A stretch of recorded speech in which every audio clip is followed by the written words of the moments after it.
Hello friends, welcome all in the fifth part of JEE Mains application of derivative.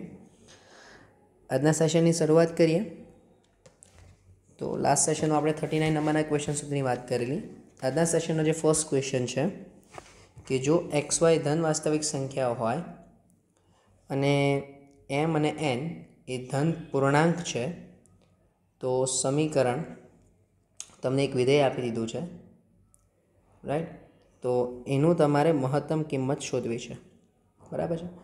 હવે તમે અહીંયા જોઈ શકો તો આ એક પ્રકારનું ગુડ વિધેય છે, બરાબર. અને ગુડ વિધેય હોય તો આપણે એને સૌથી પહેલાં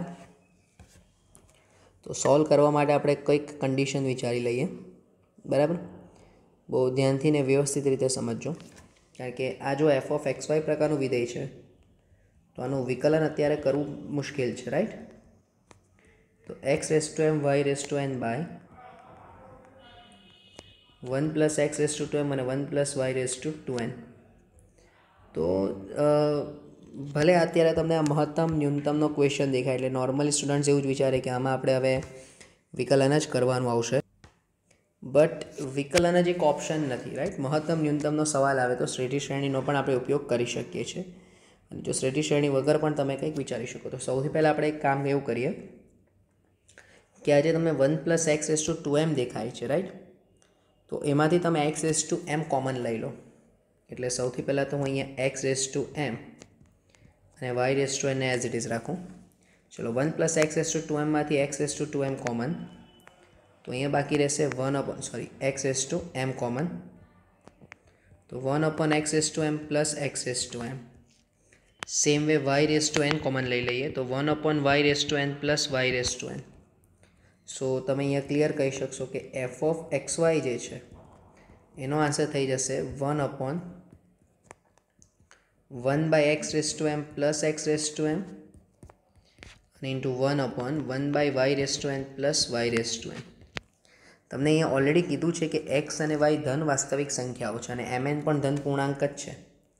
તો અહીં x(m) + 1/x(m) > 2 તથા y(n) / 1 + y(n) નો પણ આન્સર > 2 થશે, રાઈટ. બિકોઝ કોઈપણ બે ધન વાસ્તવિક સંખ્યાના વ્યસ્ત સંખ્યા, એટલે કોઈપણ બે જો ધન વાસ્તવિક સંખ્યા હોય તો તેમનો વ્યસ્ત, જો એ બે વ્યસ્ત સંખ્યા હશે તો એમનો સરવાળો હંમેશા 2 અથવા 2 કરતાં મોટો જ હોય, રાઈટ. તો એ નિયમના અકોર્ડિંગ કમ્પલસરી x + 1/x(m) અને y(n) + 1/y(n) નો ગુણાકાર > 2 × 2, એટલે 4 થી > 4 જ થશે, બરાબર છે.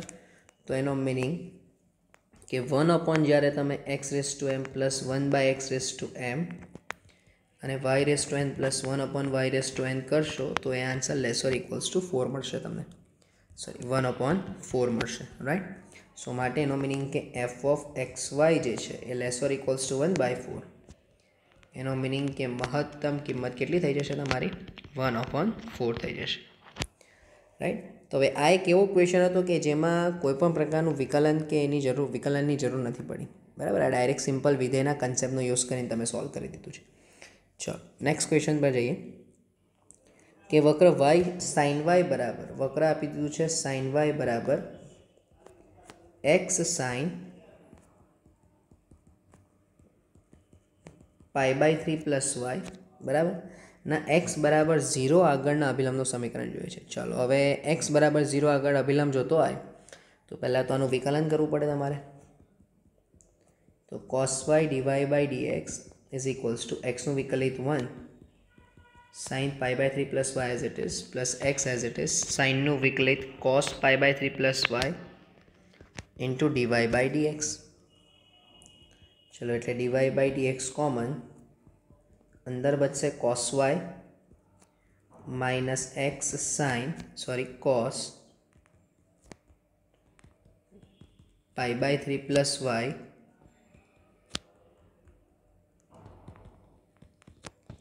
equals to sin π/3 + y. સો એનો મિનિંગ કે dy/dx તમને મળી જશે sine pi by 3 plus y upon cos y minus x cos pi by 3 plus y. Okay, ચલો અને અત્યારે આપણે એઝ ઇટ ઇઝ રાખીએ. હવે સવાલ ઊભો એ થાય છે કે એક્સ બરાબર 0 આગળ જો તમારે ચેક કરવું હોય, બરાબર, તો અહીંયા મારી પાસે ટર્મમાં જે ડીવાય બાય ડીએક્સ મને મળે છે એમાં વાય મારી પાસે અનનોન છે. તો આવા કેસમાં ખાસ ધ્યાન રાખવું કે તમે વક્રની અંદર એક્સ બરાબર 0 મૂકો. તો જો આ એક્સ્ટ્રા પાર્ટ છે કે એક્સ બરાબર 0 માટે સાઇન વાય બરાબર 0 થઈ જશે. તો એનો મિનિંગ કે વાય બરાબર પાઈ બાય 2 થઈ જશે. સોરી, વાય બરાબર પણ શું થઈ જશે? 0 જ થઈ જશે. ઓકે, એટલે જ્યારે એક્સ બરાબર 0 હોય ત્યારે વાય બરાબર શું હતું? 0 જ હતું. તો એનો મિનિંગ કે હવે dy by dx at 0 0 equals, ચલો સાઇન વાય તમે વિચારશો તો sine pi by 3 upon cos 0 અને સાઇન પાઈ બાય 3 એટલે થઈ જશે √3/2. તો આ તો સ્પર્શકનો ઢાળ થયો ભાઈ, બરાબર. તો માટે અભિલંબનો ઢાળ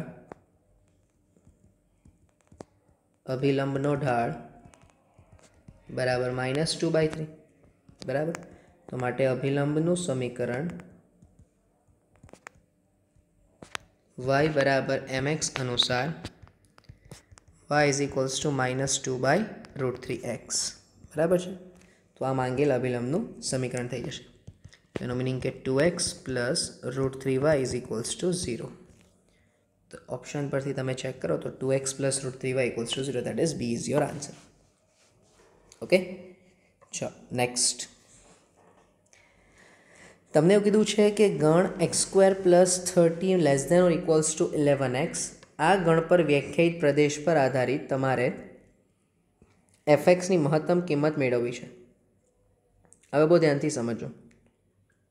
અહીંયા બે વસ્તુ છે ભાઈ. પહેલું કે પ્રદેશ તમારી પાસે ફિક્સ છે, બરાબર. એટલે સૌથી પહેલાં તો હું એફ વિધેય માટે x² plus 30 less or equals to જે 11x છે, તો એને તમે આવું કહી શકશો ને કે x² minus 11x plus 30 less or equals to 0. તો અહીંયા ફેક્ટરાઇઝેશન થઈ જાય x minus 5 x minus 6 less or equals to 0. ચલો, તો અહીંયા બે ક્રિટિકલ પોઈન્ટ તમને ઝીરોઝ મળશે, પોઈન્ટ ઓફ ઝીરોઝ, બરાબર. 5 થી લેસ અને 5 થી ગ્રેટર અને 6 થી ગ્રેટર અને 6 થી લેસ. તો એનો મિનિંગ કે 5 થી લેસ બંને નેગેટિવ એટલે માઇનસ, અરે પ્લસ, પછી અહીંયા માઇનસ અને અહીંયા પ્લસ. તો એનો મિનિંગ કે એક્સની વેલ્યુ મળી જશે close interval 5 to close interval 6. ચલો, એટલે આ થઈ ગયો તમારો ડોમેન, એટલે કે આની પર વિધેય વ્યાખ્યાયિત છે. હવે એફએક્સ વિચારો.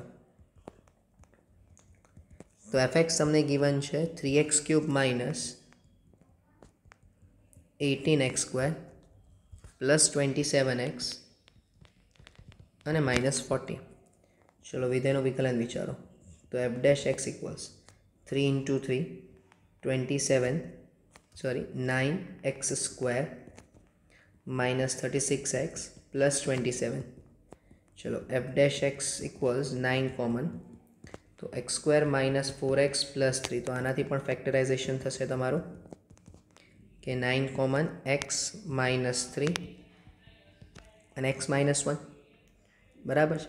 જો હું વિકલન બરાબર 0 કહી દઉં, બરાબર, જો f' x is equals to 0 કહીએ તો એક્સની વેલ્યુ મળી જશે 1 ઓર એક્સની વેલ્યુ 3 મળી જશે, બરાબર છે. તો તમે એવું ઓબ્ઝર્વ કરો અહીંયા કે જો હું 1 અને 3 પર ચેક કરું તો પ્લસ માઇનસ પ્લસ, બરાબર. એટલે 3 થી ગ્રેટરમાં તમને વિધેય વધતું મળશે, પ્લસ મળશે, બરાબર. તો implies for x belongs to 3 to infinite, right, 3 to infinite f' x positive, એનો મિનિંગ કે f ઇઝ ઇન્ક્રીઝિંગ, એટલે કે f વધે, બરાબર છે.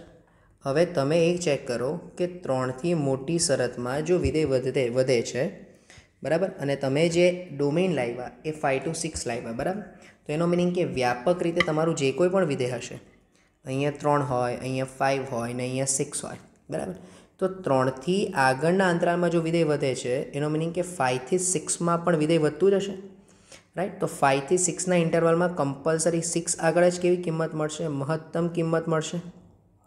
તો અહીં આપણે એવું કહી શકીએ ને કે માટે એફએક્સની મહત્તમ કિંમત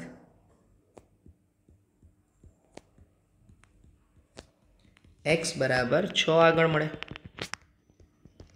બરાબર. અને હવે તમે 6 આગળ મહત્તમ કિંમત વિચારશો તો માટે F of 6 is equals two, ચલો ચેક કરી લઈએ. તો 3 ઇન્ટુ 6 ક્યુબ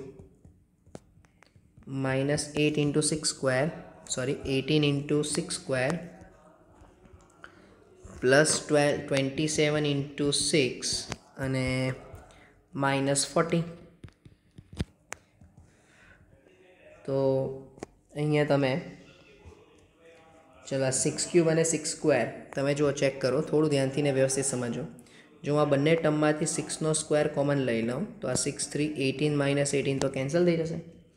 પછી 27 ઇન્ટુ 6 એટલે 6 7 42 2 4 6 તો 12 ને 4 16 162 માઇનસ 40. રાઈટ. તો 18 18 કેન્સલ, એનો મિનિંગ કે એફ ઓફ 6ની વેલ્યુ કેટલી થઈ જશે તમારી પાસે? 122. અને જે 122 છે એ કેવી વેલ્યુ થઈ જશે? મહત્તમ કિંમત થશે. રાઈટ. સો હોપફુલી આ ક્વેશ્ચન સમજમાં આવ્યો હોય.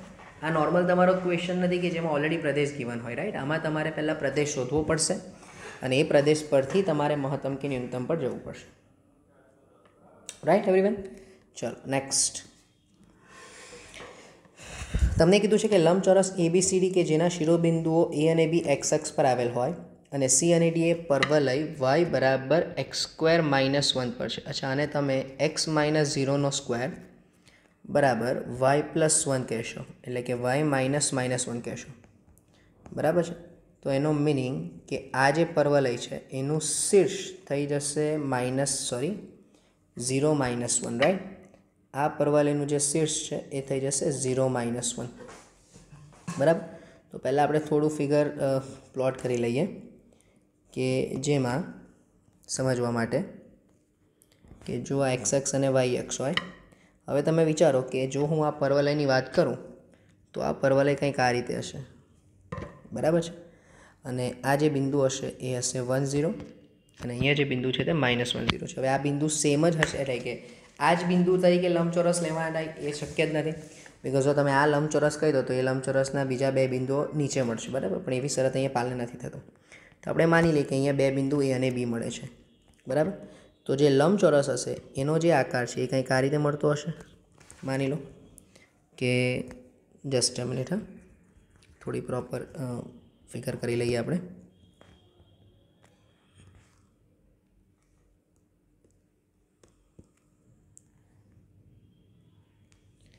ઓકે. રાઈટ. અને એમાં વચ્ચે આપણે કશે લંબચોરસ વિચારી લઈએ તો આ રીતે કંઈક લંબચોરસ હોઈ શકે. બરાબર છે. અને જો આ લંબચોરસ હોય તો અહીંયા નામ આપી દઈએ આપણે, લાઈક A, B, C અને D. બરાબર છે. હવે બહુ વ્યવસ્થિત અને ધ્યાનથી સમજો. ધારો કે તમે પરવલય પરનું કોઈક બિંદુ, બરાબર, પરવલય પરનું કોઈક બિંદુનો એક્સયામ A ધારી લો. ધારો કે ડીના યામ હું A કહી દઉં તો એનો વાયામ શું થશે? કમ્પલસરી A² માઇનસ 1 થશે ને? કન્ફર્મ. જો અહીંયા A અને A² માઇનસ 1 હોય તો આ તો એક તમને સમક્ષિતિજ રેખા મળશે ભાઈ. રાઈટ. અને સમક્ષિતિજ રેખાનો જવાબ હંમેશા y બરાબર A² માઇનસ 1 પ્રકારનું જ હોય. બરાબર છે. તો એનો મિનિંગ કે સીના યામમાં માત્ર ને માત્ર એક્સ યામ બદલાશે, વાય યામ તો સેમ જ રહેશે. તો સીના યામ થઈ ગયા -A અને A² માઇનસ 1. હવે આ જે તમને રેખા AD મળે છે એ કંઈક શિરોલંબ રેખા હશે. તો આ શિરોલંબ રેખાનું સમીકરણ x બરાબર A હોય તો એના યામ A0 અને બીના યામ -A0 થશે. બરાબર. તથા A ઓફ A0 અને B ઓફ -A0 થશે. તો હવે તમે લંબચોરસ ABCDનું ક્ષેત્રફળ, ચલો લંબાઈ ગુણ્યા પહોળાઈ વિચારીએ. બરાબર. ક્ષેત્રફળ બરાબર લંબાઈ AB ઇન્ટુ AD. તો એનો મિનિંગ કે વિધેય મને મળી જશે f of A is equals to ABની લંબાઈ થશે 2A. બરાબર છે. અને A² માઇનસ 1. તો તો એનો મિનિંગ કે એફ ઓફ એ મને મળી જશે ટ્વાઇઝ એ ક્યુબ માઇનસ ટ્વાઇઝ એ. ચલો એફ ઓફ એ મળી ગયું. તો મહત્તમ કે ન્યૂનતમ થવા માટે મારે શું કરવું પડશે? ડેરિવેટિવ લેવું પડશે. તો 6a² માઇનસ 2. ચલો હવે 6a² માઇનસ 2 ડેરિવેટિવ આવી ગયો. તો તથા જો હું એફ ડેશ ઓફ એ બરાબર 0 કહી દઉં તો 6a² minus 2 is equals to 0. તો a² is equals two 1/3 implies any value plus or minus 1/3 રહેશે. બરાબર. પણ ઓલરેડી જો આ કન્ડિશનને તમે ફોલો કરવા જતા હોય તો હું અહીંયા ધારી જ લઉં કે જ્યાં a ગ્રેટર દેન 0 જ હોય. બરાબર છે. અને જો a ગ્રેટર દેન 0 હોય તો a ઇઝ ઇક્વલ્સ ટુ 1/√3. ચલો આ જ પોઈન્ટ પર ડબલ ડેરિવેટિવથી ચેક કરી લઈએ. તો F double dash of any value થઈ જશે 12a અને a ઇઝ ઇક્વલ્સ ટુ 1/√3 આગળ F double dash of 1/√3 is equals two 12/√3 which is greater than 0. બરાબર છે. પણ ભાઈ આ ગ્રેટર દેન 0 તો પોસિબલ જ નથી, રાઈટ? બિકોઝ આ તો ન્યૂનતમની શરત મળી ગઈ. તો મારે કમ્પલસરી એની વેલ્યુ કેવી લેવી પડશે? ઋણ લેવી પડશે. એટલે અહીંયા હું જસ્ટિફાઈ નહીં કરી શકીશ, સોરી. બરાબર. એટલે પ્લસ ઓર માઇનસ 1/√3 મને મળશે. પણ જો કે વિધેયમાં એવો કોઈ ખાસ ફરક નહીં પડશે, જોઈ લઈએ. બિકોઝ છેલ્લે ક્ષેત્રફળ તો તમારું કેવું થવાનું? ઋણ જ થવાનું, ધન જ થવાનું છે. અને તમને એવું શરત કીધું છે કે જે ક્ષેત્રફળ છે એક્સ અક્ષની નીચેની બાજુ આવેલું છે. ઓકે, વાંધો નહીં, જોઈ લઈએ એક વખત આપણે. એટલે ફરક હશે તો શું હશે ખબર મિત્રો? કે લંબચોરસ જે છે ને એની થોડી આ ફિગર આપણે ચેન્જ કરવી પડશે. ચલો, તો આ શક્ય નથી. બરાબર છે. તો એ બરાબર -1/√3 આગળ આપણે વિચારીએ તો એફ ડબલ ડેશ ઓફ -1/√3 એટલે -12/√3 લેસ ધેન 0 માટે એ બરાબર -1/√3 આગળ મહત્તમ કિંમત મળે. અને મહત્તમ કિંમત કેટલી મળશે? તો માટે F of -1/√3 is equals two, ચલો 2a³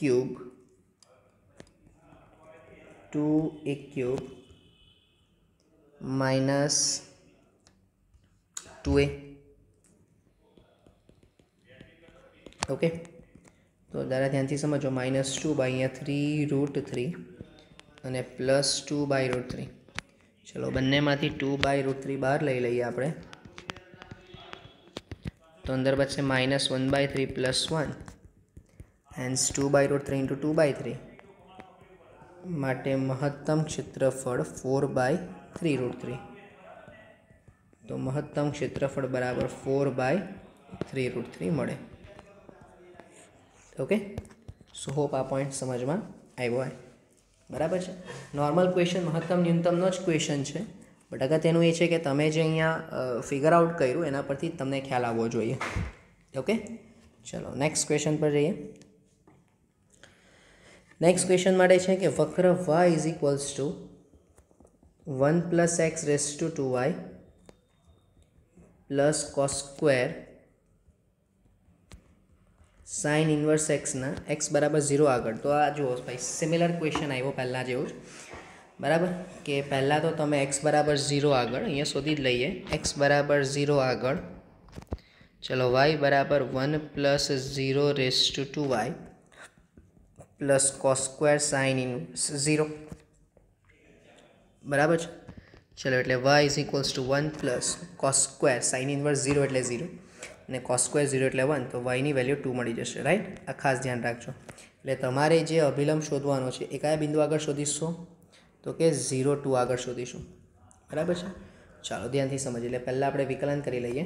પણ હવે વિકલન કરવામાં 1 + x⁻² જે છે ને ભાઈ, બરાબર, એને માટે હું એક નિયમ અહીંયા ખાલી તમને લખાવી દઉં. બરાબર, એક નોટ લખાવી દઉં, જોજો, કારણ કે એમાં ટાઈમ તમારો ઓછો બગડશે. બરાબર, કે જો ધારો કે d/dx ઓફ fx⁻gxy તેનો ડાયરેક્ટ જવાબ પહેલાં ઘાતને અચળ ગણી લઈએ તો gx into fx⁻gx - 1 into f'(x) અને પ્લસ fx⁻gx ઘાતને વિધેય એટલે કે ચલ જે આધાર છે એને તમે કોન્સ્ટન્ટ કહી દો. તો fx⁻gx log fx with base e into g'(x). બરાબર છે. આ વિકલનના જે ડબલમાં મેં નિયમ લખાવ્યો છે તમને, બટ યાદ નહીં હોય તો મેં પાછું અહીંયા નોંધ લખાવી દીધી, બરાબર છે. એટલે જ્યારે તમે અહીંયા ડીવાય બાય ડીએક્સ કરશો તો ડીવાય બાય ડીએક્સ બહુ ધ્યાનથી સમજો. ચાલો, એફએક્સ રેસ ટુ જીએક્સ તો ઘાત આગળ 1 પ્લસ એક્સમાં 2y માઇનસ 1 ઇન્ટુ 1 પ્લસ એક્સનું વિકલન 1. ચાલો ક્લિયર આટલું ભાઈ, બરાબર. Plus fx raised to gx માં fx raised to gx as it is log of 1 plus x અને g dash x એટલે 2y નું derivative 2 dy by dx. Okay, ચાલો. પ્લસ cos સ્ક્વેર નું વિકલન એટલે 2 cos sin inverse x, cos નું વિકલન માઇનસ sin એટલે minus 12 sin of sine inverse x અને સાઇન ઇન્વર્સ એક્સનું વિકલન રૂટમાં 1 માઇનસ એક્સ સ્ક્વેર. આખું ટર્મ તમારું આગળ આવશે. ભાઈ વિકલન બહુ ધ્યાનથી ને વ્યવસ્થિત રીતે સમજો મિત્રો. હા, ફરીથી પાછું બોલું છું, જોજો એક વખત. Cos square sine inverse x છે તો કોસ સ્ક્વેરમાં ઘાતનું વિકલન એટલે ઘાત આગળ એક ઘાત ઓછી, ત્યારબાદ કોસનું વિકલન સાઇન એટલે કે માઇનસ સાઇન અને સાઇન ઓફ સાઇન ઇન્વર્સ એક્સમાં સાઇન ઇન્વર્સ એક્સનું વિકલન 1/√1 માઇનસ એક્સ સ્ક્વેર. એટલે હવે આના પરથી વ્યાપક રીતે dy by dx equals 2y 1 plus x raise to 2y minus 1 plus 2 times log of or 2 times 1 plus x raised to 2y, right, 1 plus x raised to 2y, just a minute, 2y log 1 plus x into dy by dx અને minus 2 cos of sin inverse x, 2 cos of sin inverse x. હવે sin of sin inverse x અને x ની value કયા point પર છે મિત્રો? 0 આગળ છે ને, એટલે sin ઇન્વર્સ અને sin ને તમે રિમૂવ કરી જ શકો છો, એટલે x/√1 માઇનસ એક્સ સ્ક્વેર, બરાબર છે. આટલું એક ટર્મ થઈ જશે. ચલો, હવે આ ભાઈ તમારી પાસે વિકલિત આવ્યું, આને આપણે એઝ ઇટ ઇઝ રાખીએ. હવે 0 ટુ આગળ ચાલો બહુ ધ્યાનથી સમજો. dy બાય dx આ 2 into 2 1 plus 0 raise to 2 into 2 minus 1. ભાઈ આ બધું હું એઝ ઇટ ઇઝ રાખું છું, બરાબર, જે ઉપર વિકલન મળ્યું છે તે. Plus 2 into 1 plus 0 raise to 2 into 2 log 1 plus 0 dy by dx minus 2 cos of sin inverse 0 into 0. तो dy by dx is equals to